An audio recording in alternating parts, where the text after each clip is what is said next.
Salau bil huda wa diniha bi rajulil kulli wa kafa billahi sayyida asyhadu an la ilaha illallah wa asyhadu anna muhammadan abduhu wa rasuluh. Allahumma shalli wa sallim ala Muhammad wa ala alihi wa sahbihi wa barik wa sallim ajmain. Amma ba'du. Ibu, bapak dan saudara-saudara jamaah khatwah yang dimuliakan oleh Allah, syukur alhamdulillah pagi hari ini kita oleh Allah masih diberikan iman, Islam, sehat dan sempat. Salah satunya adalah kesehatan dan kesempatan yang bisa mampu menggerakkan hati kita bisa hadir di tempat ini untuk sama-sama mengkaji dan menggali agama Allah, dan kita mengharap menghadapi bulan suci Ramadan tahun 1436 Hijriah ini kita dalam keadaan yang mampu menghantarkan kita menjadi hamba-hamba yang bertakwa. Salawat serta salam semoga tetap tercurah pada junjungan kita Nabi Muhammad SAW yang telah memberikan suri teladannya pada kita sehingga kita menjadi umat-umat yang terbaik, umat pilihan. Semoga apa yang beliau lakukan nantinya bisa menghantarkan kita dan kita mampu mensikapi apa yang beliau lakukan, mampu mengikuti apa yang beliau sampaikan.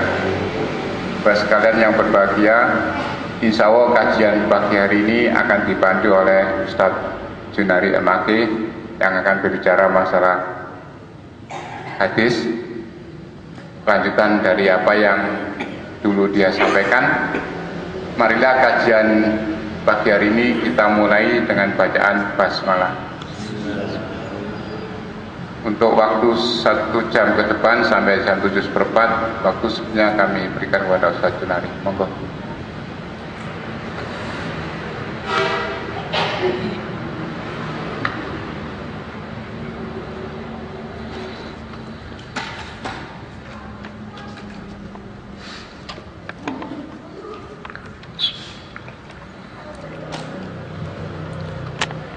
Assalamualaikum warahmatullahi wabarakatuh.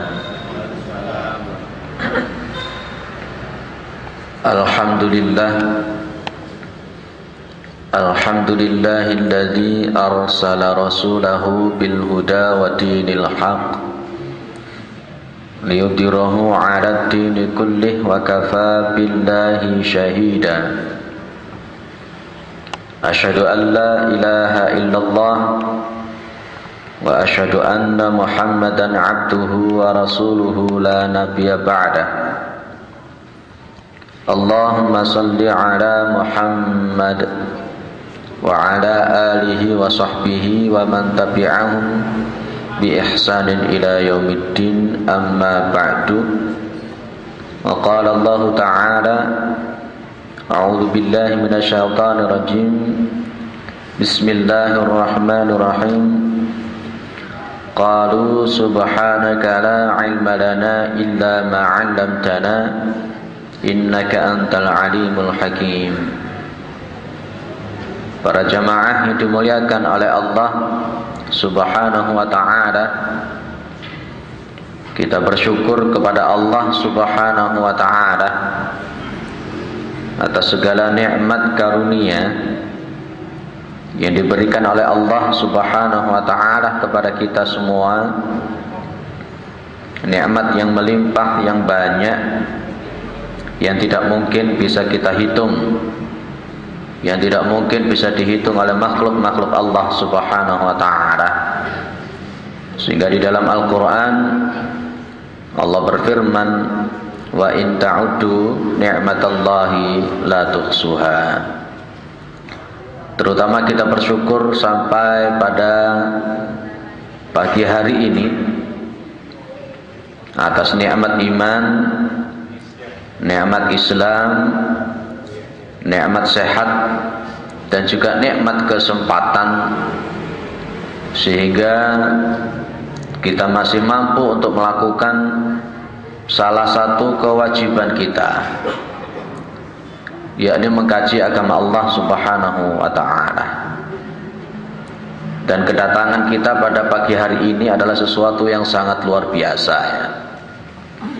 Saya katakan luar biasa karena ini adalah sebuah kepentingan ukhrawi. Banyak orang-orang yang mungkin pada pagi hari ini masih banyak yang ada di tempat tidur atau mungkin kegiatan yang lain, ya. Kita datang ke sini adalah sesuatu yang sangat luar biasa. Mudah-mudahan apa yang kita lakukan pada pagi hari ini diridhai dan diterima oleh Allah Subhanahu wa ta'ala, memberikan ilmu yang manfaat, karena ilmu yang manfaat inilah yang nantinya akan terus mengalir walaupun kita ada di alam kubur nanti. Salawat salam tetap terlimpahkan kepada Rasulullah Muhammad sallallahu alaihi wasallam sebagai khatamil anbiya wal mursalin, penutup para nabi dan rasul, yang tidak ada nabi lagi sesudah Nabi Muhammad sallallahu alaihi wasallam, penyampai risalah Islam sebagai agama yang benar, sebagai agama yang diterima oleh Allah, sebagai agama yang diridhai oleh Allah. Dan orang-orang yang memeluk agama selain Islam menurut Al-Quran, maka mereka itu agamanya tidak diterima oleh Allah Subhanahu wa ta'ala. Wa may yabtaghi ghairal islami dinan fala yuqbala minhu. Para jamaah yang dimuliakan oleh Allah, kita lanjutkan kajian kita, ya. Hawanya dingin sekali, makanya sendakep terus, ya. Dingin luar biasa, Pak. Ya, mudah-mudahan tidak mengurangi semangat kita untuk belajar. Kita lanjutkan materi yang dulu pernah saya sampaikan tentang masalah usulul hadis, ya. Dulu kita bahas tentang makna sunnah. Sunnah dalam pandangan ulama hadis, sunnah dalam pandangan ulama fikih, dan sunnah dalam pandangan para ulama usul fikih. Dan termasuk bagaimana kita memandang sunnah, apakah dia dalam kategori tasyri' syarak atau bukan dalam kategori tasyri' yang bisa kita ikuti atau tidak. Ya, dulu pernah saya sampaikan semacam itu, ya. Baik. Sekarang yang akan kita bahas adalah as-sunnah wa amalus sahabah.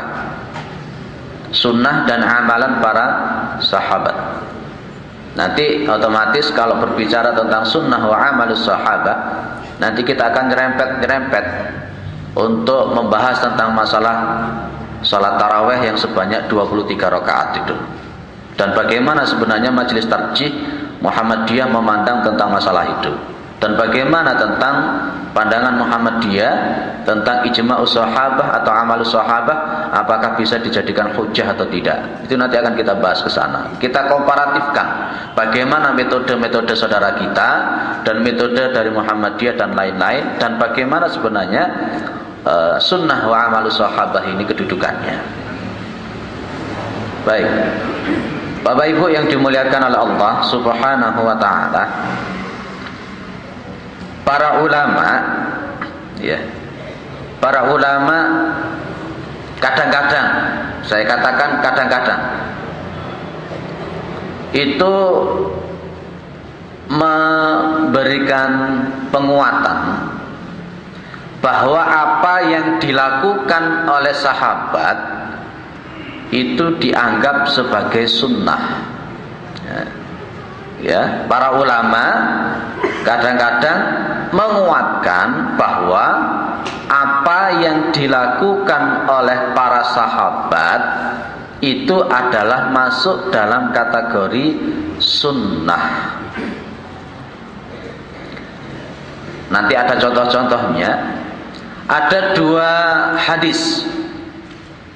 Ada dua hadis sebagai penguat pendapat yang semacam ini. Ya, yang pertama kita seringkali mendengar sebuah hadis, alaikum bisunnati wa sunnati khulafai ar-rasyidin al-mahdiyyin tamassaku biha addu 'alaiha bin nawajid. Ini dalam posisi yang diriwayatkan oleh Imam Abu Dawud, ya. Alaikum bisunnati, tetapilah sunnahku, wa sunnati khulafai ar-rasyidin, dan sunnahnya para khulafa ar-rasyidin. Khulafa ar-rasyidin itu adalah Abu Bakar, kemudian Umar, Utsman, Ali. Alaikum bisunnati wa sunnati khulafai ar-rasyidin al-mahdiyyin. Addu biha bin nawajid, kata Rasul. Tetapilah sunnahku dan sunnah para khulafa ar-rasyidin al-mahdiyyin yang mendapatkan petunjuk. Addu biha bin nawajid, ya, gigit dia dengan gigi geraham. Ini salah satu hadis yang jadi dalil penguat para ulama yang memandang amalan sahabat itu sebagai sunnah. Ada hadis yang kedua sebagai penguat, ya, sebagai penguat yang juga diriwayatkan oleh Imam Abu Dawud. Beliau Rasulullah Muhammad sallallahu alaihi wasallam mengatakan, taftariqu ummati ala 73 firqah, ya, kulluha finnar illa wahidah. Nanti umatku itu akan terpecah menjadi 73 golongan, kesemuanya masuk ke dalam neraka illa wahidah, kecuali satu golongan. Ya, 73 golongan umat Islam nanti pecahnya, semuanya nanti masuk neraka kecuali satu. Maka para sahabat bertanya, manhum ya Rasulullah? Siapa mereka ini yang nantinya masuk ke dalam surga? Satu golongan yang masuk ke dalam surga ini siapa? Rasulullah sallallahu alaihi wasallam mengatakan, ma ana alaihi wa ashabi. Apa yang aku amalkan, yaitu sunnahku, wa ashabi, dan apa yang diamalkan oleh para sahabat. Artinya apa? Orang yang berpegang teguh kepada sunnah Rasulullah dan sunnah para sahabat, mereka itulah yang termasuk firqah najiyah, yang masuk ke dalam surganya Allah subhanahu wa ta'ala. Yang 72 golongan itu masuk ke dalam nerakanya Allah subhanahu wa ta'ala. Ya. Ini kalau Islam kita sekarang sudah pecah jadi berapa? Oh alam. Kita termasuk yang mana? Termasuk yang neraka, termasuk yang surga. Kalau kita berpegang teguh pada sunnah Rasulullah dan sunnah para sahabat, fa insyaallah itu nanti kita akan masuk ke dalam surganya Allah subhanahu wa ta'ala. Dua riwayat ini, dua hadis ini yang menguatkan dari para ulama bahwa amalan sahabat itu termasuk dalam sunnah. Nanti akan kita bahas bagaimana sebenarnya, ya. Ada contoh-contohnya. Contoh yang pertama kalau kita melihat itu adalah tahdidul khamri, ta'zir atau ta'zirul khamri, tentang masalah hadnya orang yang minum minuman keras. Pada masa Rasulullah Muhammad SAW, takzir atau hadnya orang yang minum minuman keras itu tidak tertentu, Pak. Kadang 40, kadang 50, kadang 80. Ya. Pas ketika pada zamannya Umar ibn al-Khattab, maka ditetapkan oleh para sahabat. Para sahabat ini musyawarah. Akhirnya kemudian ditetapkan bahwa orang yang minum minuman keras itu hukumannya adalah 80 kali cambuk. Dan itu kemudian disepakati oleh para sahabat. Yang sampai sekarang kemudian para ulama fikih, ya, berijtihad bahwa memang hadnya orang yang minum minuman keras itu ya 80. Padahal itu kalau ditengok pada konteks amalan Rasulullah SAW tidak tentu 80. Lah inilah yang dimaksud oleh para ulama bahwa amalan para sahabat itu bisa dijadikan termasuk sunnah yang dijadikan hujjah. Sehingga sampai sekarang pun kalau ada orang minum minuman keras itu harus dicambuk 80 kali.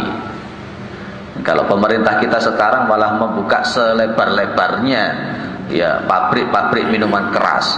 Bahkan kadang-kala para menteri ini, wali kota ini melok ngombe-ngombe barang. Ya, itu dicambuk sampai 80 kali. Itu salah satu contoh sunnah para sahabat. Apalagi kemudian kalau kita melihat contohnya itu adalah mengumpulkan mushaf. Ya, mengumpulkan mushaf pada zaman Abu Bakar dengan idenya Umar bin Khattab. Jadi pada masa Rasulullah SAW, Al-Quran itu kan ditulis di pelepah kurma, ya, ditulis di kayu, di batu. Tapi kemudian pada masa Khalifah Abu Bakar, Umar ibn Khattab ini punya ide supaya Al-Quran itu dibukukan. Al-Quran itu dibukukan. Nah kemudian Abu Bakar memang agak ragu-ragu awalnya kan, tapi akhirnya kemudian dibukukanlah Al-Quran itu.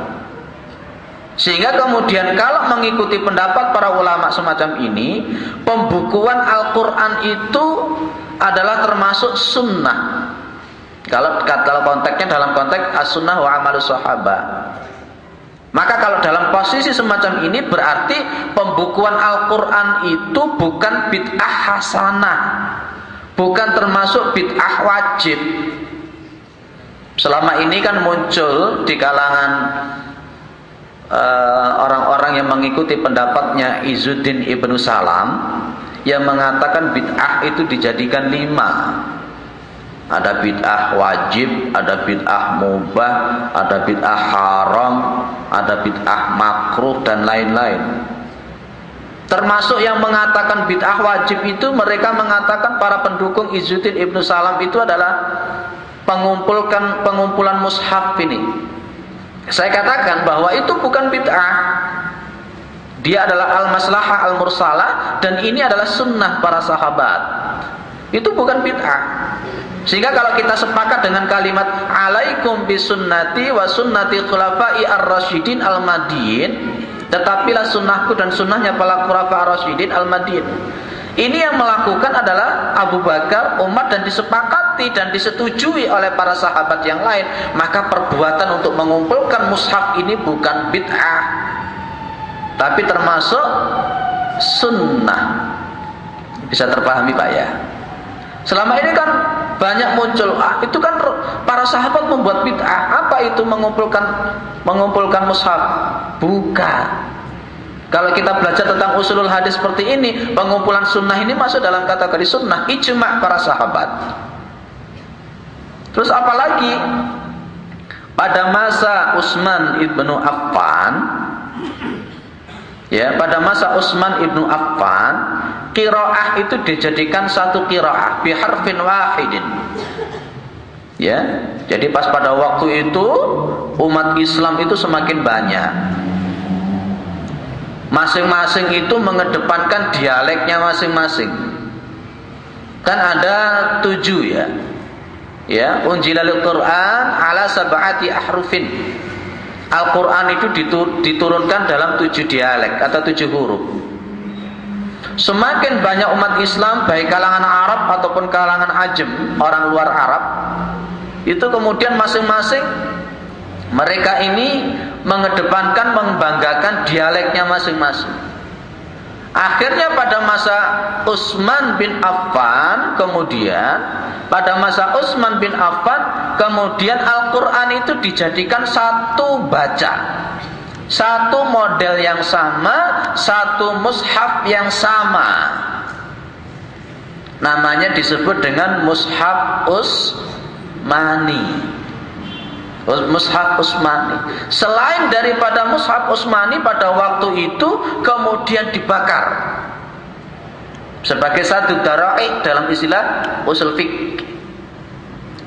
Nah, orang-orang yang mengikuti Izzuddin Ibnu Salam tadi itu pendapatnya itu Izzuddin Ibnu Salam mengatakan apa yang dikatakan yang dilakukan oleh Utsman bin Affan itu adalah bid'ah wajib. Saya katakan itu bukan bid'ahnya Utsman, tapi itu adalah ijma'nya sahabat, itu adalah merupakan sunnah. Bisa terpahami Pak G? Itu. Apalagi amalan para sahabat. Azan 2 kali pada waktu sholat Jumat. Ya, pada masa Rasulullah SAW azan Jumat 1 kali. Tapi pada masa pemerintahan Utsman bin Affan ini kemudian mengadakan azan yang dilakukan dekatnya pasar, ditaruh di atas menara. Harapannya Utsman pada waktu itu, karena memang semakin banyak orang yang masuk Islam, ya, orang yang masuk Islam, sedangkan masjidnya di situ satu, orang semakin banyak, maka kemudian ada azan yang pertama. Tapi jarak antara azan yang pertama dengan yang kedua itu cukup jauh, sekitar setengah jam, 1 jam, dan ditaruh dekat pasar untuk pemberitahuan. Lah ini kalau kita kaitkan menurut para ulama sunnah wa amalus sahabat, apa yang dilakukan Utsman bin Affan ini bukan bid'ah, tapi sunnah para sahabat. Dan para sahabat pada waktu itu tidak ada satupun yang ingkar. Para sahabat pada waktu itu tidak ada yang memprotes, semua sepakat, gak apa-apa. Jadi ini bukan bid'ah. Yang bid'ah itu yang seperti sekarang ini. Kalau ingin mengikuti azan 2 seperti yang dilakukan oleh Utsman bin Affan, jarak adzannya jangan seperti sekarang. Tidak perlu pakai bilal yang macam-macam. Ya, umpamanya kalau ingin mengikuti Utsman adzan 2, nanti 1 jam atau setengah jam sebelumnya adzan dulu. Nanti jarak setelah setengah jam baru naik ke mimbar. Kalau sekarang kan enggak, jarak antara azan pertama dengan azan kedua berapa menit hitungan. Terus di tengah-tengah antara azan pertama dengan azan kedua dikasih bilal. Bukan itu yang dilakukan oleh Utsman bin Affan. Kalau mengatakan inilah yang dilakukan oleh Utsman bin Affan, kalau memang mengikuti Utsman bin Affan enggak begitu caranya. Jadi ini yang paling populer yang dibicarakan di kalangan para ulama dan yang dilakukan oleh kita selama ini adalah tentang masalah tarawih 20-23 rakaat. Ya, nanti akan kita bahas bagaimana sebenarnya kalau konteks sunnah wa amalus sahabat. Ini bahasan menarik. Kalau kemarin apa sempat dibahas tentang bagaimana salat tarawih dalam bulan Ramadan itu, salat lail itu? Enggak ya? Belum ya? Belum. Begini, kalau kita melihat, ya, para ulama madhab, baik Imam Hanafi, Imam Maliki, Imam Syafi'i ataupun Imam Hambali, di dalam kitab-kitab fikih mereka akan mengatakan bahwa sholat tarawih itu 20 plus 3 witir. Coba jenengan lihat di fikih mereka, tidak ada satupun para ulama madhab itu mengatakan tarawih itu 11 rakaat. Kenapa begitu? Ketika kita kaitkan dengan bahasan daripada apa yang kita bahas kali ini, ada hadis-hadis mauquf, ya. Yang namanya hadis mauquf itu berarti hadis yang nyampe hanya kepada para sahabat, terutama pada masa Umar ibnul Khattab. Pada masa Rasulullah SAW, salat tarawih itu dilakukan, ya, selama 3 hari itu. Setelah itu kemudian Rasulullah tidak keluar. Nah, pada masa Umar bin Khattab yang pada waktu itu di dalam riwayat-riwayat yang mauquf, pada riwayat-riwayat yang mauquf, ya, yang berhenti pada sahabat, namanya mauquf itu. Di situ ada riwayat-riwayat bagaimana kemudian Umar menjadikan satu imam. Yang di dalam riwayat itu sebelumnya para sahabat ada yang sholat sendiri-sendiri, ada yang jamaah dalam satu masjid itu. Akhirnya kemudian Umar bin Khattab menjadikan satu imam, ya, termasuk sahabat Ubay bin Ka'ab itu yang menjadi imam. Pas ketika kemudian menjadi jamaah semacam itu, muncul perkataan Umar, ni'matil bid'atu hadhi. Sebaik-baiknya bid'ah itu adalah ini. Tapi saya tidak akan membahas bid'ah pada masa ini. Nanti lanjutannya di usulul hadis yang berikutnya tentang sunnah dan bid'ah itu yang kayak apa. Nah, singkat cerita kemudian di situ kita bisa melihat Di dalam hadis-hadis yang mauquf itu kita bisa melihat. Kemudian di situ ada pelaksanaan tarwih atau salat di bulan Ramadan, qiyam Ramadan sebanyak 20 sampai 23 untuk tambah witir. Ini metode yang diambil ketika sesuai dengan apa yang kita bahas, bahwa apa yang diijma'kan oleh para sahabat, apa yang dilakukan oleh para sahabat itu masuk dalam kategori sunnah. Ya, ijma' para sahabat. Pada waktu itu pas ketika Umar melakukan salat tarawih dalam hadis mauquf itu selama sebanyak 23 rakaat, para sahabat tidak ada yang protes, tapi para sahabat mengikuti Umar. Ya. Kemudian Imam Malik dalam konteks metodenya itu mengambil amalu ahli Madinah. Amalu ahli Madinah, amalan-amalan yang dilakukan oleh para penduduk Madinah. Maka sampai sekarang pun kita bisa melihat di Mekah itu 23, di Madinah itu 23 sampai 36. Nah, pertanyaannya sekarang, di Muhammadiyah salatnya 11, teman-teman kita Salafi 11, dan teman-teman yang lain selain Nahdlatul Ulama salatnya adalah 11. Sementara di Indonesia yang 23 adalah hanya Nahdlatul Ulama. Apa sebenarnya yang menjadi pembeda di sini? Bukankah tadi dikatakan dalam pembahasan sejak awal apa yang dilakukan oleh para sahabat itu merupakan sunnah? Kalau begitu kenapa kita tidak melakukan apa yang dilakukan oleh para sahabat? Pertanyaannya kan begitu nantinya. Ya, kalau di masjid kita ini kan 11. Ya, kenapa tidak mengikuti para imam madhab? Pertanyaannya di situ. Lah disinilah kemudian Bapak Ibu yang dimuliakan oleh Allah, dalam konteks usul hadis semacam ini, beda metode, beda pendekatan akan memunculkan produk yang berbeda. Saudara-saudara kita Nahdlatul Ulama memberikan penguatan hadis mauquf, ya, hadis mauquf yang hanya berhenti pada konteks sahabat atau amalan-amalan para sahabat itu bisa dijadikan hujjah, bisa dijadikan patokan hukum yang perlu untuk dilakukan. Maka saudara-saudara kita yang kemudian dalam bahsul masailnya, apa bahsul masailnya, dalam ijtihad beliau, saudara-saudara kita di Nahdlatul Ulama, pendekatannya adalah pendekatan madhab.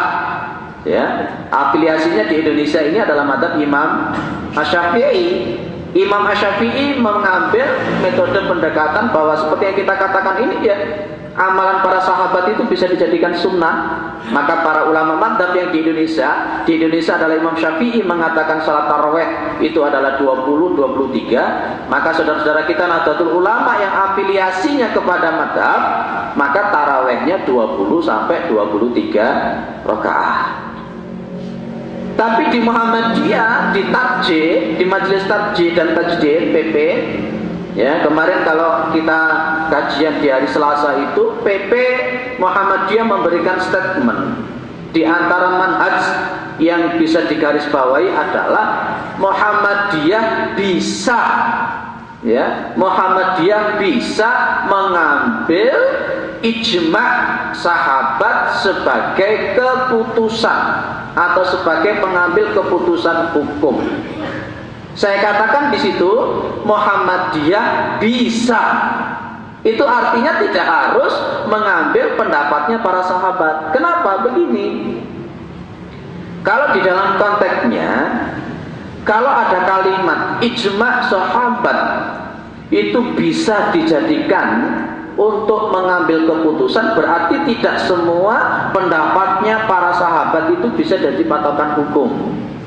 Terutama kalau ada dalil yang marfu'. Nah, dalil yang marfu', dalil yang sampai kepada Rasulullah, sanadnya mutasil.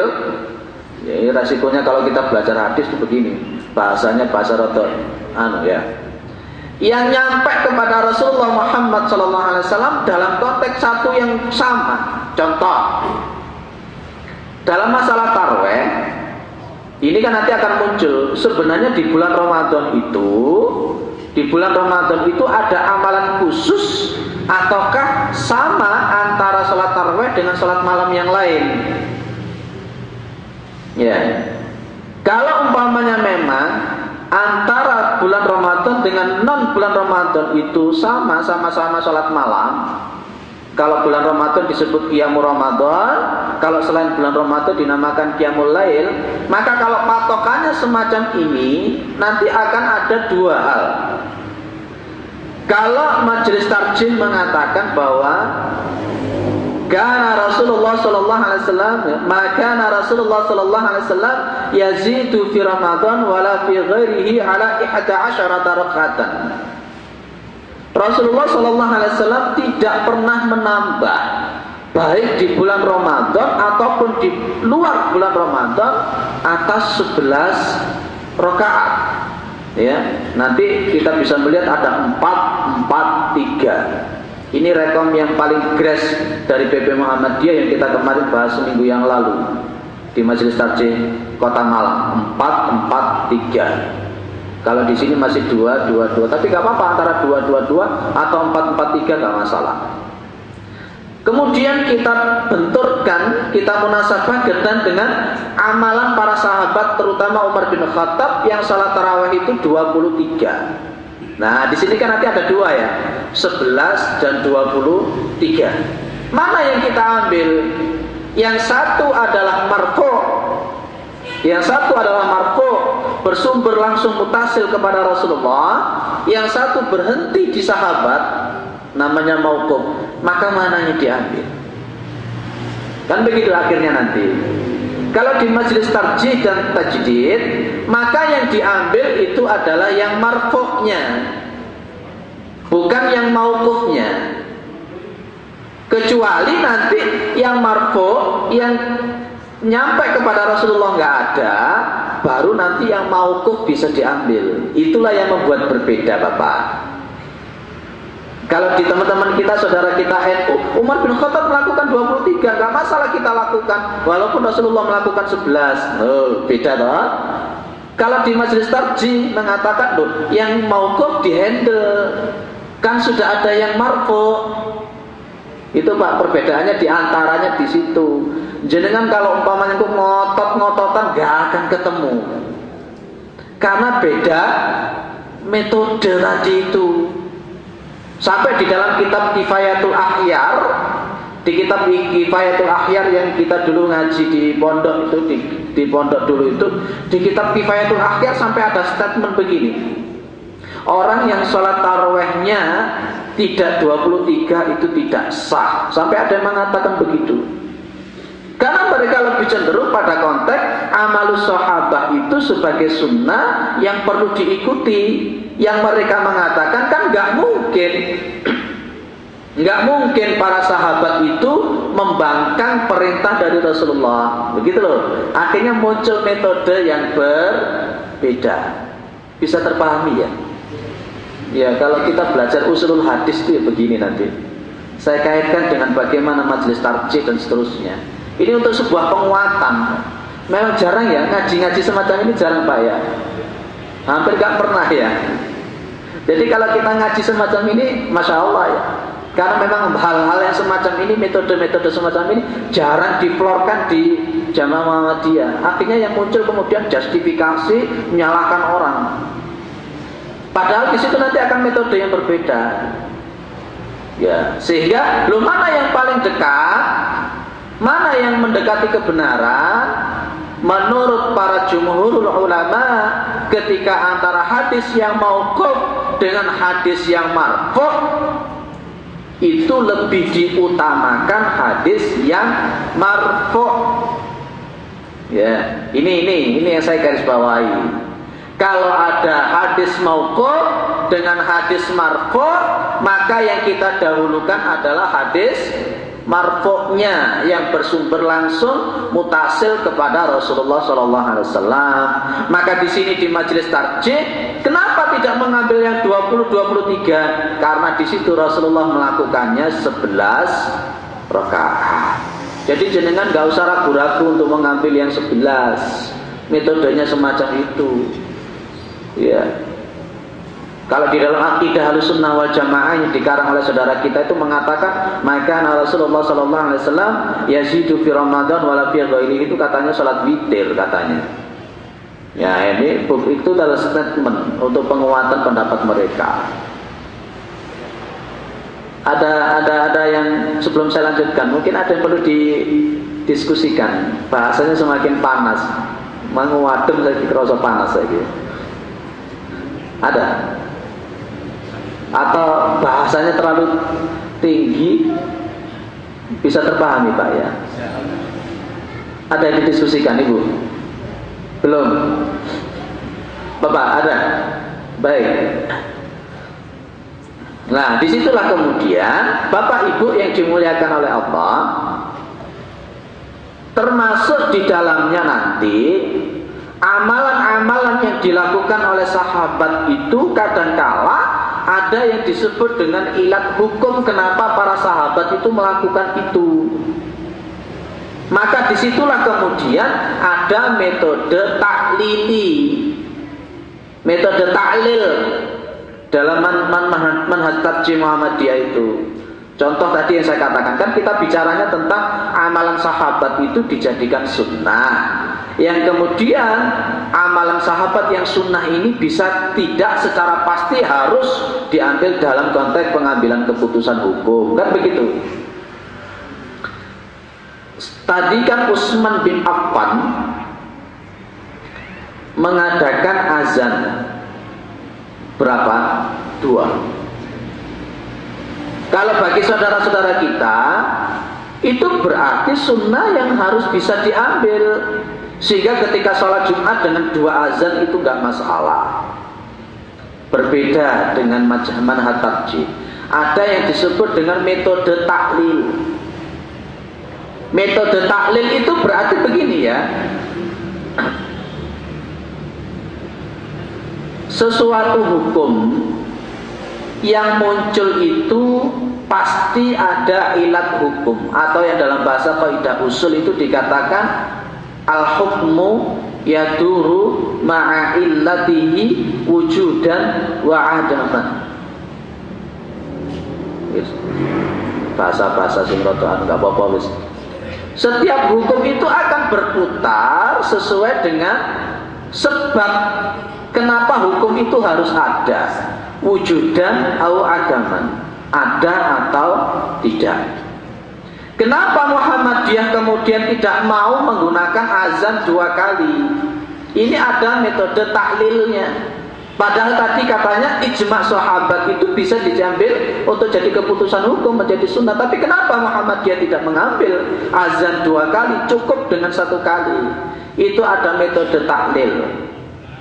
Jadi dulu pas ketika diadakan azan 2 kali, sebabnya karena satu, semakin banyak orang yang masuk ke dalam Islam, yang punya kesibukan, yang cukup jauh dari masjid.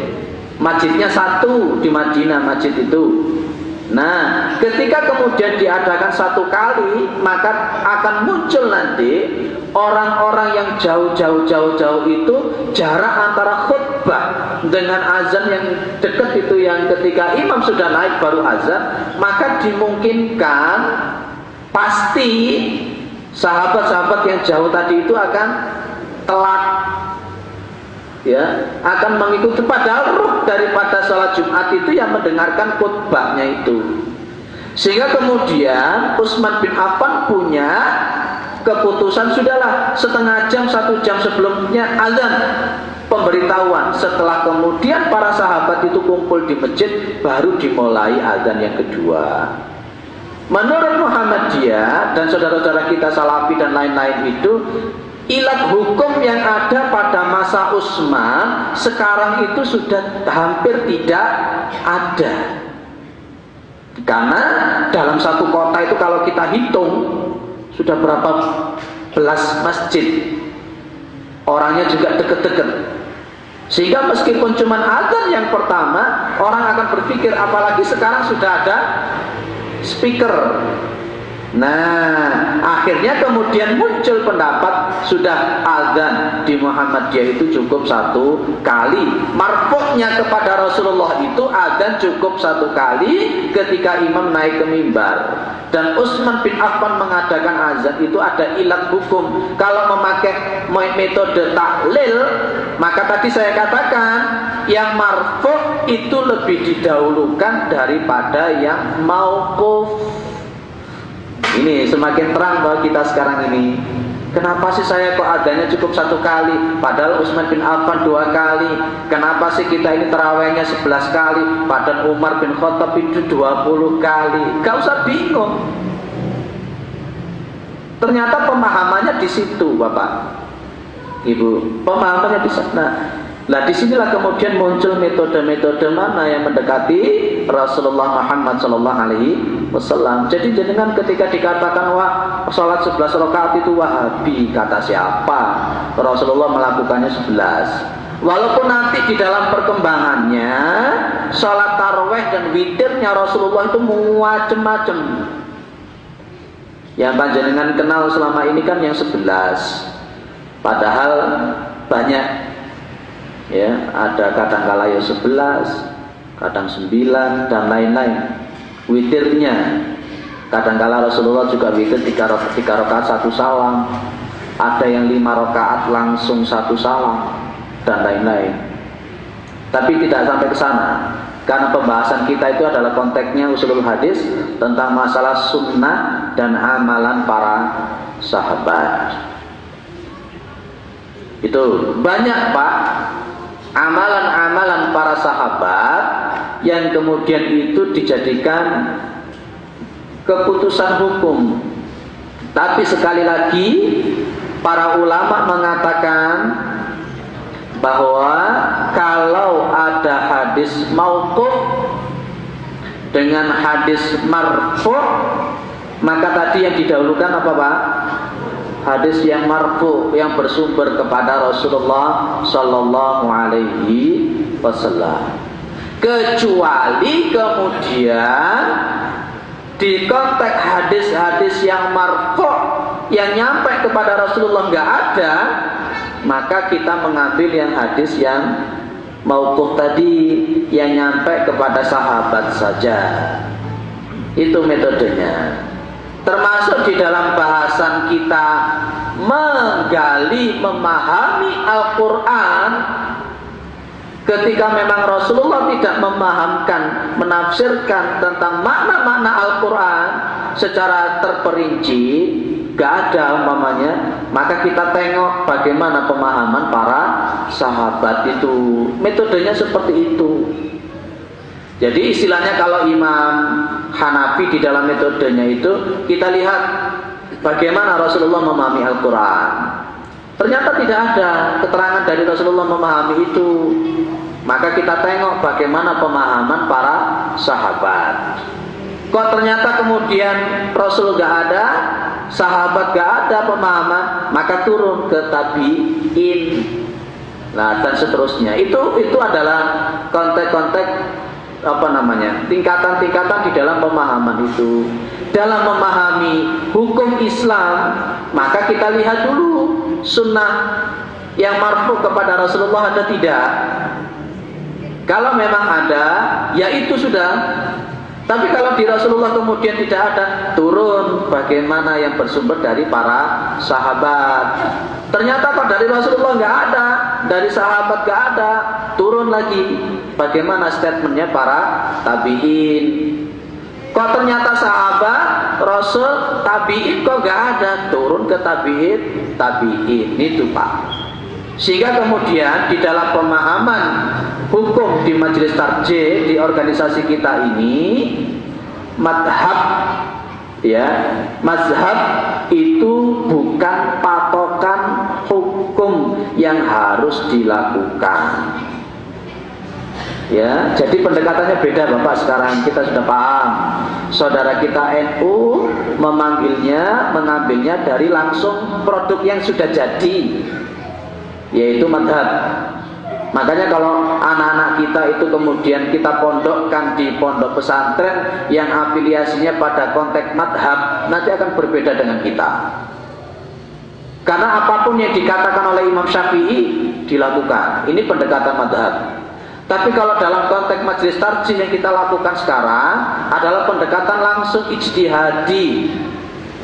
Pendekatan ijtihadi langsung bersumber dari Al-Quran dan Sunnah, sementara pendapat-pendapat para sahabat, pendapat-pendapat madhab itu hanya sebagai sumbangan pemikiran. Sudah semakin tampak sekarang. Jadi kalau umpamanya kita melihat saudara-saudara kita NU kok begitu, tarawihnya kok begitu, karena ini tadi yang kita bahas. Ya, yang dilakukan sahabat itu menurut mereka pasti harus bisa dijadikan patokan hukum, sementara Muhammadiyah tidak. Bisa terpahami ya? Ada yang didialogkan? Saya itu lagi kalau sing di dialog ini kadang ya bingung ya. Kira-kira anu pora gitu ya.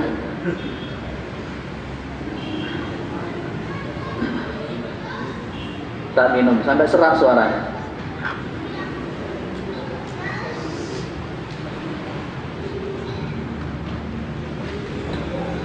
Ada apa?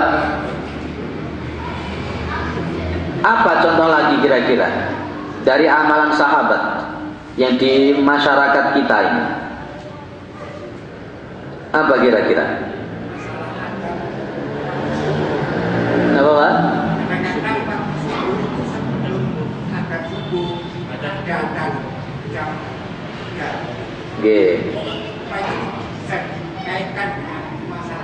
Nggih, Bapak. Kalau untuk masalah adzan sebelum subuh katakanlah jam 3 itu tidak pada konteks para sahabat. Tapi pada masa Rasulullah itu sudah ada, terutama pada waktu bulan Ramadan. Ya, terutama pada waktu bulan Ramadan. Adzan 2 kali pada waktu subuh dan sebelumnya ada azan. Pada zaman Rasulullah itu sudah ada.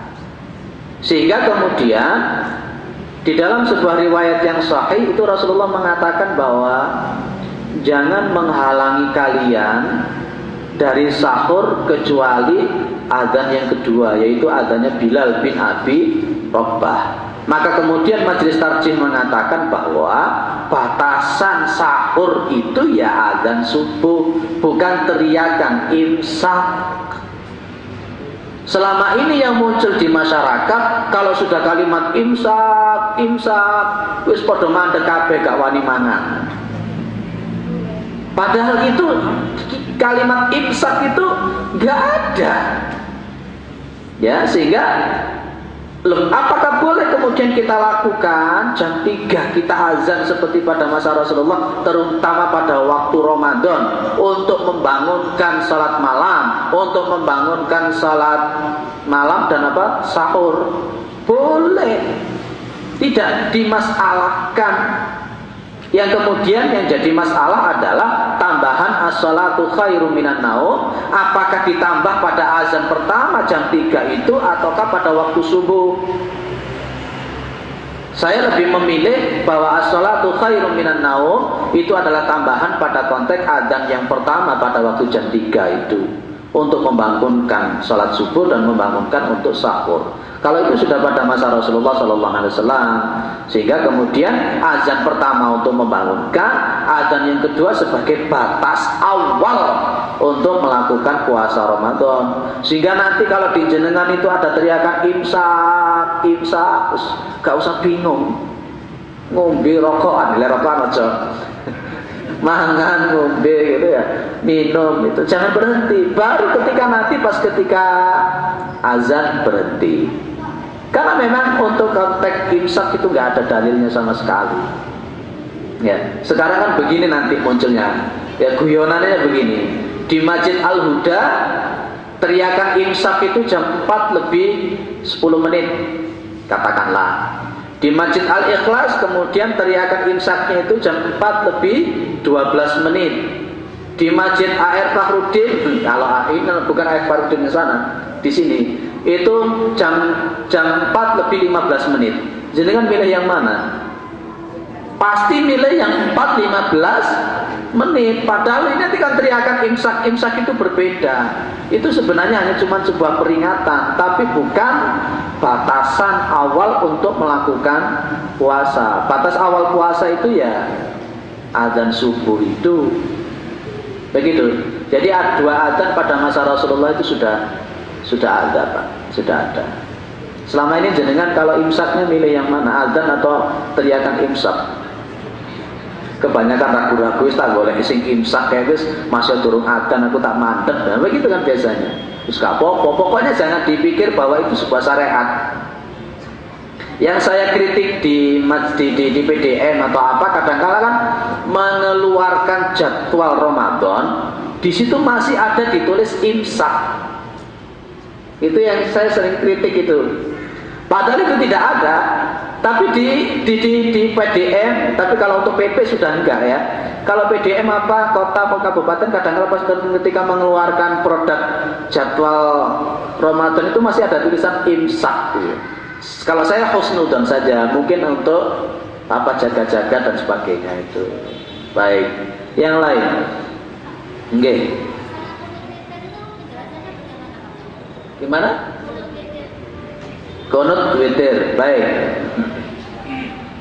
Memang ada beberapa hadis yang berbicara tentang masalah qunut pada waktu witir.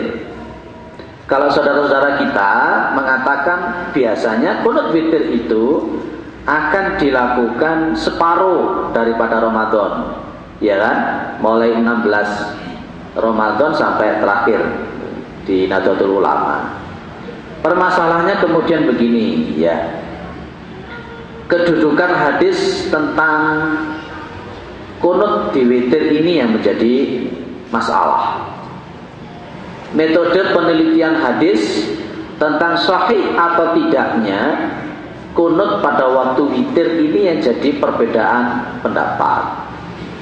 Ya, ketika kemudian ada yang memahami bahwa witir pada waktu sholat malam atau sholat witir ini, qunut witir itu dikatakan sebagai hadis yang sahih baik secara matan ataupun secara sanad, maka akan dilakukan yang namanya qunut witir.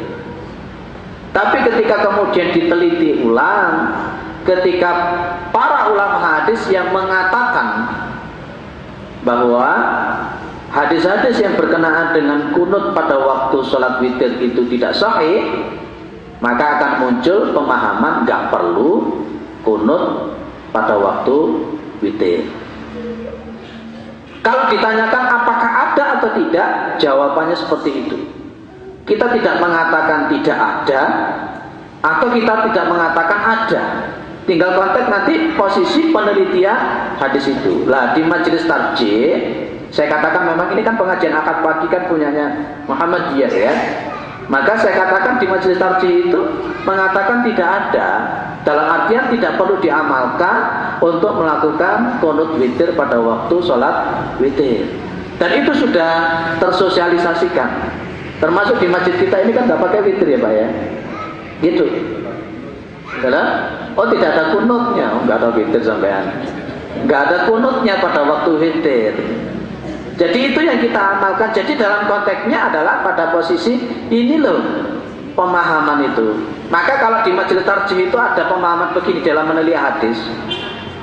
Di dalam jarh wa ta'dil itu bahwa al-jarhu muqaddamun ala ta'dil.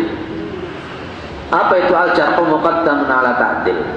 Al-jarhu muqaddamun ala ta'dil itu berarti ketika ada sebuah hadis, ya, ketika ada sebuah hadis, kok di antara hadis itu kemudian ada khilaf penilaian, ada yang mendhaifkan, ada yang mensahihkan. Kalau sesuai kaidah al-jarhu muqaddamun ala ta'dil, maka yang diambil adalah kalau dalam posisi hukum, biar kita tidak spekulasi terutama dalam masalah akidah, al-jarhu muqaddamun ala ta'dil, maka yang didahulukan, yang diutamakan adalah ulama-ulama yang mendhaifkan, dimenangkan ulama yang mendhaifkan. Hadis 1 ada 10 ulama hadis, yang 5 mengatakan sahih, yang 5 mengatakan dhaif. Maka yang diambil adalah yang 5 mengatakan dhaif. Itu yang disebut dengan al-jarhu muqaddamun ala ta'dil. Ketika kemudian di dalam hadis witir juga termasuk hadis qunut subuh. Hadis qunut subuh kan juga begitu ya.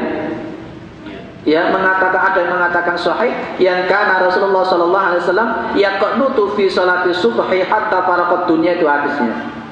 Itu kan juga khilaf di kalangan para ulama tentang masalah jarh, tentang masalah ta'dil, al-jarh muqaddam ala ta'dil itu.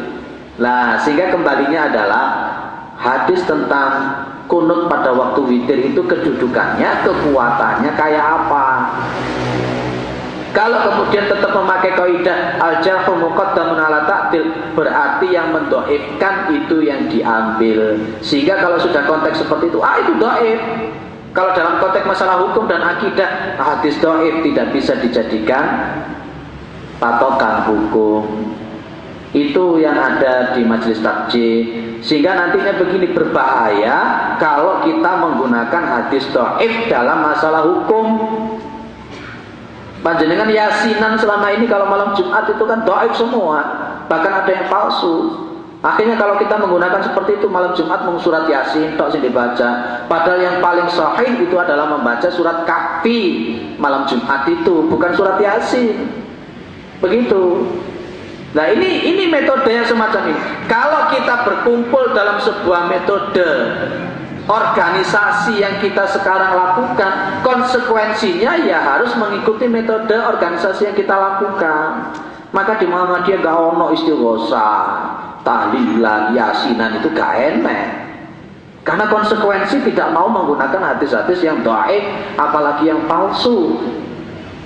Kalau di dalam masalah kunut witir, organisasi kita, majelis takjih kita mengatakan hadis-hadisnya tidak bisa untuk dijadikan patokan hukum, ya konsekuensinya akhirnya kemudian kita sholat witir itu tidak perlu menggunakan kunut. Begitu konsekuensinya.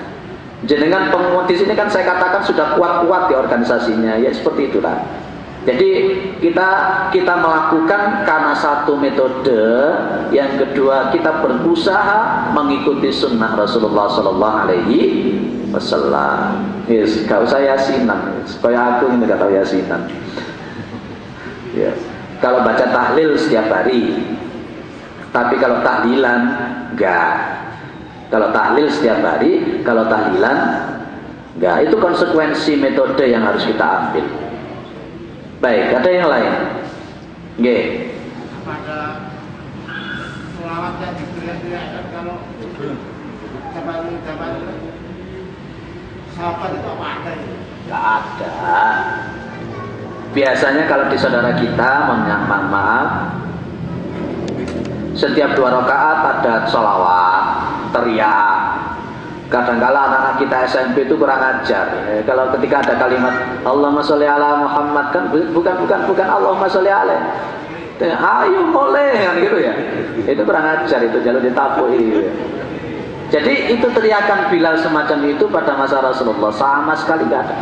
Hadis mauquf yang pada sumbernya sahabat saja tidak bisa jadi kepastian hukum, apalagi yang tidak ada sama sekali, sehingga tidak dikenal itu Pak, teriakan sholawat setelah 2 rakaat itu tidak dikenal sama sekali. Di mana ono enung Indonesia tok, di luar Indonesia gak ono jelas. Makanya memang di Indonesia itu pinter-pinter memang ya, pinter-pinter di Indonesia itu. Okay. Assalamualaikum warahmatullahi wabarakatuh. Ada yang ingin saya tanyakan juga tentang jamak qashar ini. Masih sering terjadi beda pendapat tentang terutama jarak kita boleh melakukan jamak qashar itu, apakah memang ada batasan jarak musafirnya itu berapa kilo kalau sekarang ini ditentukan, sehingga nanti kita bisa memberikan sebuah pemahaman akan terjadi perbedaan. Assalamualaikum warahmatullahi wabarakatuh. Kalau nggak salah beberapa waktu yang lalu, beberapa bulan yang lalu sempat juga ada pertanyaan semacam ini. Sudah kita bahas ya, tapi nggak apa-apa, saya ulang lagi. Di dalam masalah jamak qashar itu para ulama pengambilan ilat hukum. Tadi saya katakan di majelis tarjih ada metode taklil. Ya, metode taklil itu hukum itu dilihat sebabnya apa gitu ya. Untuk jamak qashar itu ada dua ilat yang harus kita garis bawahi. Ada ilat safar, ada ilat masyaqqah. Ya, ada ilat safar, ada ilat masyaqqah. Kalau ilat safar itu jamak qashar itu ilatnya karena bepergian. Kalau untuk bepergian ini memang tidak ada yang qat'i dari Rasulullah batasannya berapa. Sehingga nanti akan kita bisa melihat di kalangan para ulama nanti akan muncul perbedaan. Imam Syafi'i kurang lebih 90 sekian kilo, Imam Hanafi sekian puluh kilo. Beda. Kenapa kok beda? Karena pada konteksnya masa Rasulullah SAW, bahkan jarak 5 kilo itu Rasulullah pernah melakukan jamak qashar. Sehingga kemudian di majelis tarjih saya katakan jangan memakai ilat safar kok, tapi juga harus ada ilat masyaqqah. Ilat masyaqqah itu tingkat kesulitan, tingkat kecapean, apa mana? Apa? Hah? Ilat masyaqqah itu ilat yang menunjukkan sebab mungkin karena capeknya luar biasa, kelelahan atau kesulitan, itu namanya ilat masyaqqah. Jadi begini contoh ilat masyaqqah. Jenengan itu dari Pasar Dinoyo, kemudian jenengan itu naik sepeda ontel. Memang adanya cuma sepeda ontel. Jenengan pergi ke alun-alun Batu. Itu ilat masyaqqah. Ilat masyaqqah, apalagi kemudian ditambah dengan macet.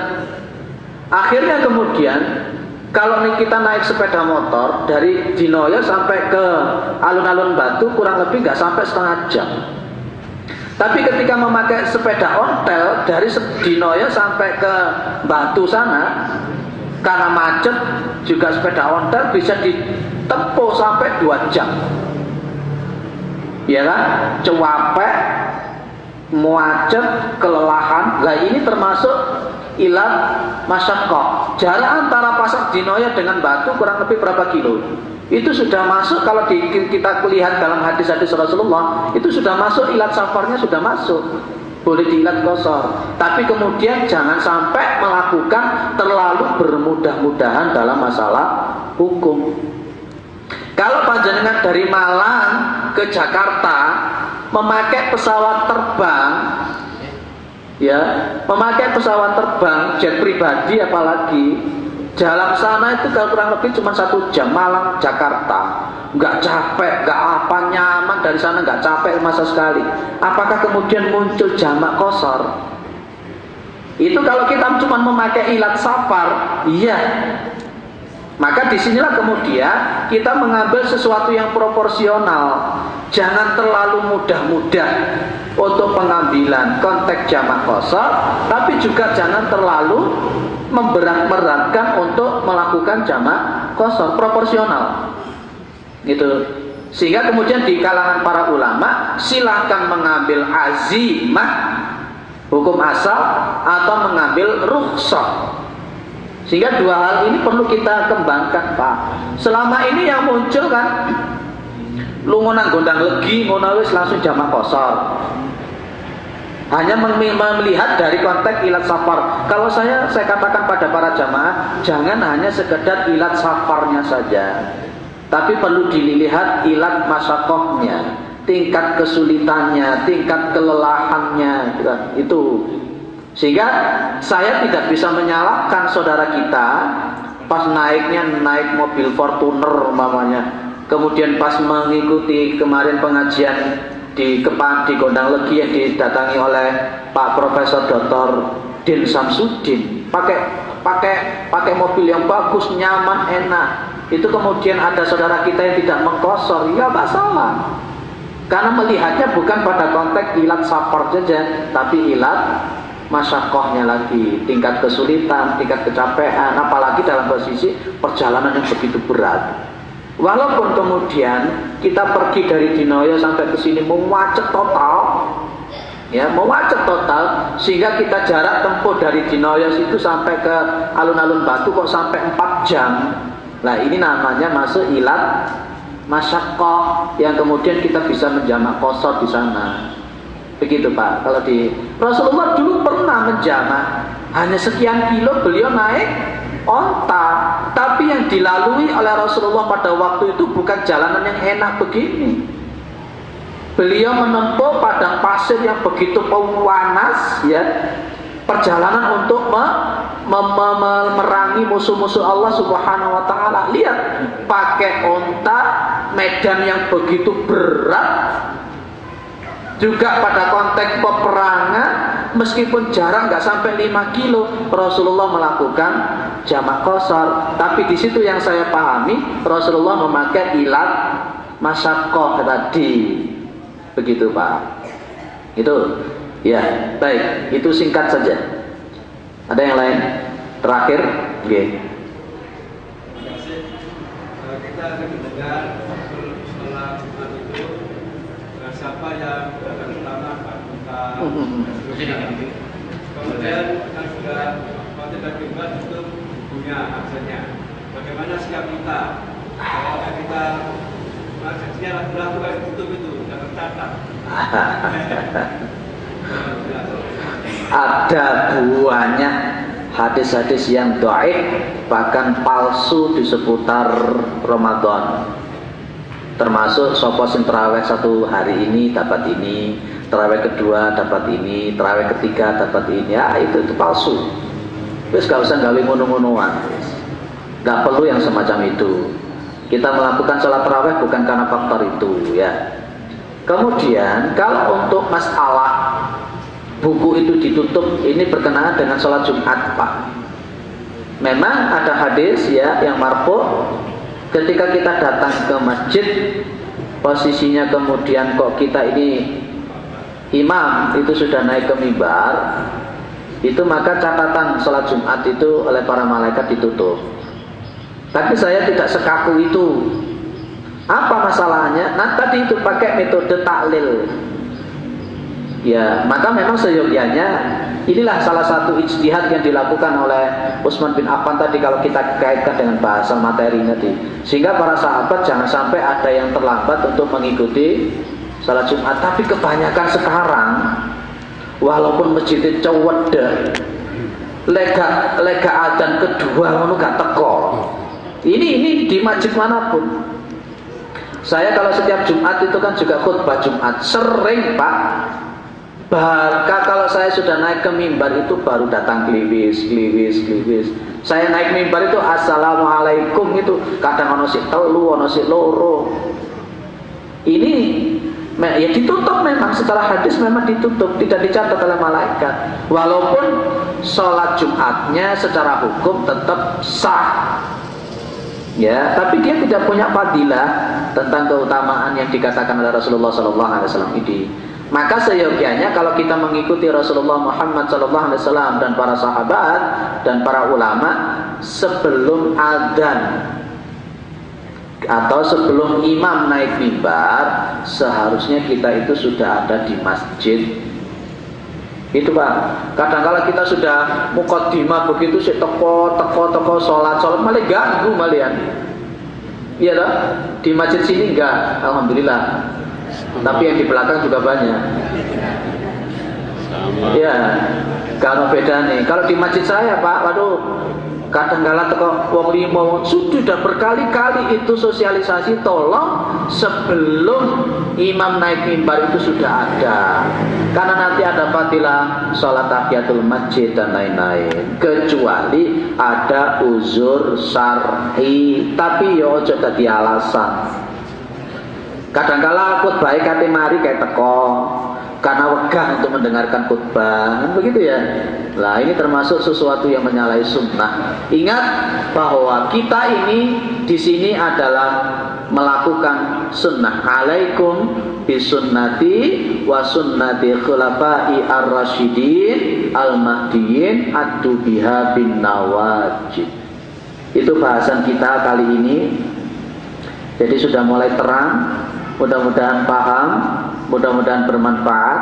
Pak, insya Allah pertemuan berikutnya kalau memang diizinkan oleh Allah, kita akan membandingkan apa itu sunnah, apa itu bid'ah, dan bagaimana sebenarnya kedudukan sunnah dan bid'ah ini di dalam hukum Islam. Kalau sudah dua materi usulul hadis, yang kemarin tentang makna-makna hadis dan bagaimana pengambilan hadis, mana sunnah itu yang kayak apa. Kemudian yang kedua yang kita bahas adalah tentang sunnah dan amal para sahabat. Insya Allah nanti suatu saat kalau ketemu tentang usulul hadis lagi, saya akan bicara tentang sunnah wal bid'ah. Bagaimana sunnah, bagaimana bid'ah, bagaimana kedudukan yang sebenarnya. Begitu Pak? Baik, kurang lebihnya mohon maaf. Subhanakallahumma wa bihamdika asyhadu an la ilaha illa anta astaghfiruka wa atubu ilaik. Assalamualaikum warahmatullahi wabarakatuh. Jamaah yang dimuliakan Allah Subhanahu wa taala, sebelum kita akhiri majelis ini ada beberapa pengumuman. Yang pertama, untuk perolehan infak wakaf tunai sampai hari ini terkumpul 1.166.250.000 dari total 2,68 miliar anggaran yang dibutuhkan. Kemudian yang kedua, sesuai keputusan PP Masjid ya, PP Muhammadiyah bahwa Ramadan insya Allah akan jatuh pada tanggal 18 Juni ini. Jadi 18 Juni hari Kamis, insya Allah kita masuk tanggal 1 Ramadan. Kemudian Idul Fitrinya tanggal 17 Juli ya, jadi 17 Juli kalau nggak salah hari Jumat ini. Itu insya Allah tidak ada ikhtilaf untuk tahun ini, baik Muhammadiyah maupun pemerintah insya Allah sama, kecuali aliran-aliran tertentu ya, aliran minor di Indonesia. Kemudian sebagaimana biasa di masjid ini tetap menyelenggarakan pelayanan Ramadan, yaitu takjil, buka, dan juga 10 hari terakhir itu akan kita adakan i'tikaf ya, dan sholat malam yang dimulai jam 2. Kalau dulu jam 12, ini dirasa memberatkan. Untuk tahun ini insya Allah jam 1 ya, jadi bukan jam 12 seperti tahun-tahun sebelumnya. Nah, bagi Bapak Ibu yang ingin melakukan sholat malam, sholat yang betul-betul malam, maksudnya bukan habis sisa, itu bisa mengikuti pada waktu i'tikaf 10 hari terakhir. Kemudian yang terakhir, karena banyaknya kajian-kajian, ceramah, bahkan anak-anak muda itu di WA dan berbagai media sosial itu banyak kajian-kajian. Maka untuk pengajian Ahad pagi selama Ramadan kita liburkan dulu. Jadi Bapak Ibu yang biasa mengikuti kajian bisa mengikuti waktu tarawih dan ba'da subuh di masjid ini. Untuk pengajian Ahad pagi selama Ramadan kita liburkan, dan nanti insya Allah akan dibuka dengan silaturahmi, pengajian silaturahmi habis Id. Ya, insya Allah nanti kita mengundang pimpinan wilayah ya, pimpinan wilayah untuk silaturahmi sekaligus kalau istilah umumnya itu halal bihalal ya, untuk membuka Ahad pagi kembali. Itu pengumuman dari kami. Mungkin dalam penyelenggaraan Ahad pagi selama ini ya, dalam 1 tahun dari Ramadan ke Ramadan ini sebagai evaluasi juga bagi Bapak Ibu yang ingin memberikan kritik, saran, kami persilahkan. Dan juga mungkin banyak kekurangan-kekurangan, itu karena keterbatasan yang kami miliki, kami mohon maaf untuk segala kekurangan penyelenggaraan pengajian Ahad pagi ini. Nah, untuk mubalaghah selama ini yang sudah kita pasang selama 1 tahun ini, Bapak Ibu bisa mengadakan evaluasi ya, nanti bisa evaluasi tertulis atau melalui SMS. Jadi Bapak Ibu bisa memberikan saran dari mubalek yang sudah kita pasang selama 1 tahun, mubalek si A, si B, ini kelebihannya ini, kekurangannya ini dari jamaah, itu kami minta untuk memberikan bahan evaluasi. Demikian beberapa pengumuman dari kami, kurang lebihnya mohon maaf ya, dan segala kekurangan kami mohon maaf. Kekurangan itulah kedoifan kami. Kalaupun ada kebenaran maka itu adalah dari Allah. Hidayah hanya milik Allah, karena itu kita mohonkan supaya tetap memberi hidayah kepada kita, bimbingan kepada kita, dan kita bisa memasuki Syahrul Mubarak, bulan Ramadan yang mulia ini dengan penuh keimanan wa ihtisaban, sehingga kita termasuk bisa menjalankan Ramadan hingga akhir, kita menjadi orang-orang yang muttaqin. Kurang lebihnya mohon maaf. Assalamualaikum warahmatullahi wabarakatuh.